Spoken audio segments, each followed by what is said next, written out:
இந்தியாவிலே இருந்து இலங்கைக்கு வந்து உங்கள் எல்லோரையும் சந்திப்பது பெரிதும் மகிழ்ச்சியாக இருக்கிறது. அதிலும் யாழ்ப்பாணத்திற்கு வருகை தந்திருப்பது என்பது எங்களுடைய வாழ்நாளின் ஒரு நோக்கத்தையே பூர்த்தி செய்வது போல இருக்கிறது. கொழும்பிலே கம்பன் கழகம் தொடங்கிய ஆண்டு முதல் ஒவ்வொரு ஆண்டும் வருகை தரக்கூடிய வாய்ப்பு எங்களுக்கு வாய்த்தது.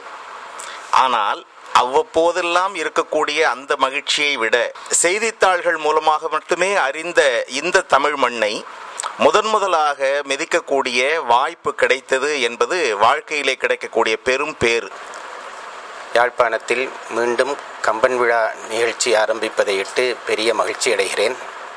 எங்களுடைய கம்பன் கழகத்தை சார்ந்த இளைஞர்கள் பலர் ஒன்று கூடி யாழ்ப்பாண கம்பன் கழகம் என்ற ஒரு அமைப்பை உருவாக்கி முதலாக 17 ஆண்டுகளுக்கு பிறகு யாழ்ப்பாணத்தில் கம்பன் விழாவை நடத்துகிறார்கள் என்ற செய்தி தமிழ் ரசிகர்களுக்கு எல்லையற்ற மகிழ்ச்சி தருகிற செய்தி என்பதில் எந்த ஐயமும் இல்லை.